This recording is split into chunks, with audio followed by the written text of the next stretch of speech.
I play I guess lead guitar, and I also sing. And for the first record, I guess I was the main songwriter. But recently, George and I have been writing a lot. And we've been writing with Vicky as well. So. I'm George, mentioned above. I play guitar also. Okay, so you guys just recently released your album. What are you guys doing now? Are you recording anything new, or are you going to tour for a while? Well, the plan is to definitely tour and get the music to as many people as will hear it, possibly.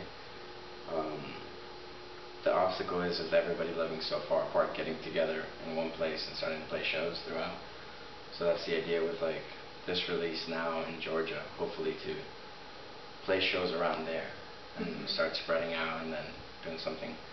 We have the dream to do like an upper East Coast and then slingshot to the West, just to go to California. That's the idea. Okay, so you recorded Quiet Despair in an empty house in Miami, I read. What was that like, and how did that affect your music? Well, we actually ended up recording there because of our friends. I kind of took on the job of the tracking engineer for our friends back home, who they were kind enough to let us use all their stuff. And the setup was kind of nice there because it was pretty much just we'd show up and just record. Yeah. And so I guess that kind of influenced it in that we were coming like pretty much anytime we wanted and just recording, and we got to experiment a lot as well. So. Yeah, it helps when you don't have to worry about like studio time and paying. I mean, you want to try an idea, like, okay, that doesn't work, that works. There's no like budget or anything, so. How do you plan on evolving your music? Do you plan on learning any new instruments or trying any new genres or anything? We have a death metal project. Really? Oh. I don't know. I mean, we're open to all kinds of things. Yeah, and I don't think we're one of those bands that's really like aiming for a specific sound, or we're not trying to do something because of what's in, or we just kind of try and write good songs, and if we feel like something more modern would sound good with it, then we'll go with that. But usually the case is we love older music, so we want to go with older sounds most of the time. So, I mean, we'll see. We really don't know where we're going to move on from what we've done now. So. You guys definitely seem to be influenced by Ryan Adams. What would you say is the most influential album or song?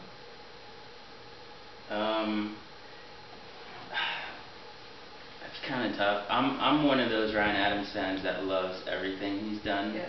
Like, I love all the Whiskey Town stuff, and Heartbreaker is, I think, probably the most impressive debut anyone has ever done. But I'm not sure. It's hard to say. I really love all his stuff. I guess recently Ashes and Fire has been pretty amazing, but that was definitely important. Like when we were doing the mastering and things like that, we heard how he made that record sound. Like, we want that. How do we do that? So that was big on that.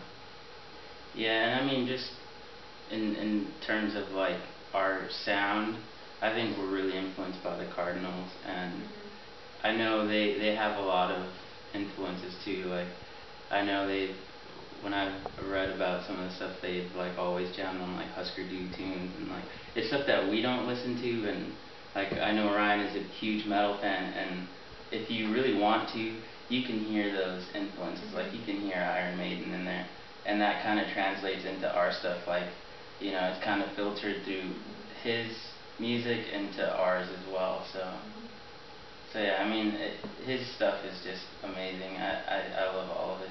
Yeah. Juan's the one that got me into Ryan Adams. Just showed me everything. Like, listen to this. Yeah, me and my brother actually have tattoos. I see. Where is it? I won't show it on camera. Never mind. I can show you later. Okay. Because I have a friend in Nashville that won't let me live it down. She says I try and find every opportunity to show people my Ryan Adams tattoo, so I won't do that. Okay. Do you have any unusual influences or inspirations that would be unexpected to a listener? Hmm. We both independently grew up listening to like hip hop without like kind of talking about it.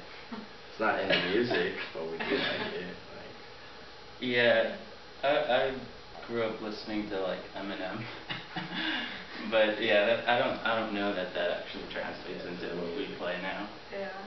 but it does keep our like perspective open. I think the fact that we're not closed or narrow-minded onto one sound or following rules or any kind of a pattern like that works. But yeah. What would you say the meaning behind your album is, and why did you choose the album art that you chose? You don't have to. Yeah, the album art is a really cool thing. Sammy, basically, he's the one that designed it. He's a phenomenal artist, and He's actually in art school now.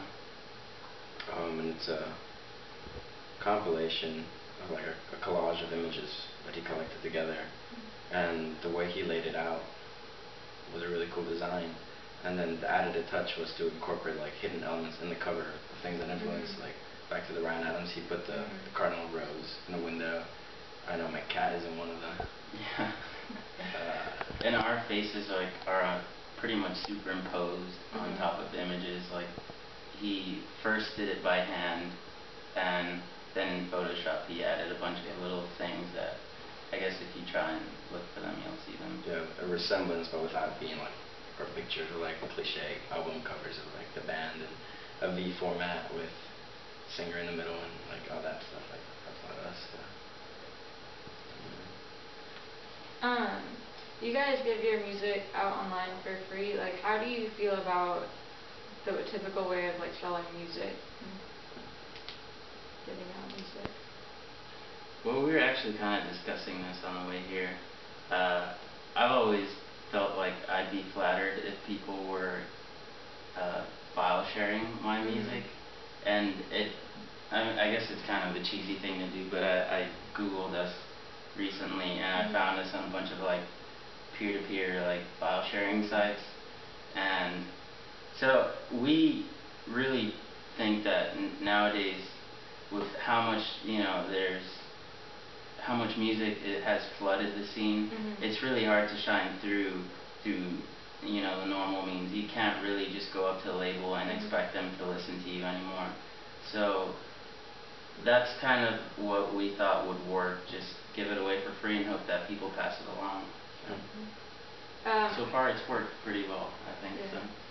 How do you feel about derivative works? Like if someone wanted to take your music and build upon that in some way? In a dubstep remix.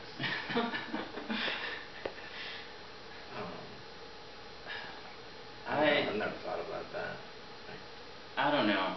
I honestly don't know how I feel about that, because I guess a lot of people argue that the remix, that whole concept is kind of what propels art forward, and I guess I kind of agree with that. But I don't know how I would feel like hearing a dubstep remix of one of our songs, because I guess it would kind of take away from what we're trying to do, like we're trying to say something and we feel like the sound is really specific to that. So I guess it just depends on the context. Because we focus on the songwriting, not just like it's what the song is gonna say, not just I don't know how it's gonna sell or something like that. So that's the focus. How would you define your music in 3 words? That's tough.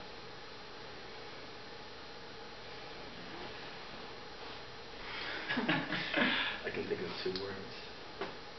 What is it, 2? Old soul. Something like that. Okay. Old soul. Got a 3-word sentence. I don't know. Honest. That's in it. Actually, I was thinking that too.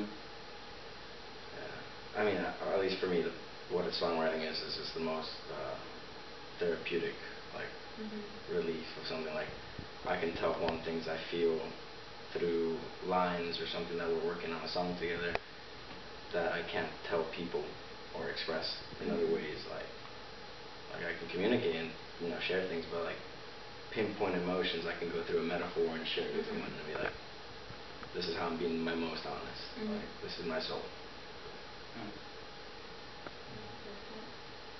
I think most of the time our songs end up being that. Like they end up, at least the songs we've been writing recently have been like we both kind of bring an idea and they end up meaning different things for both of us, but it's really about that, just like trying to be honest and say something with the song, yeah. Is there anything else you guys want to add? Go get our album on Noise Trade and tell your friends if you dig it. Yeah. Listen to good music. There's a lot of good music. Not just ours, but like, that's the thing, like you have a choice. Don't just listen to what they put out there. Like have your own thoughts. Doesn't matter if nobody else likes it. If you like it, it's awesome. Yeah.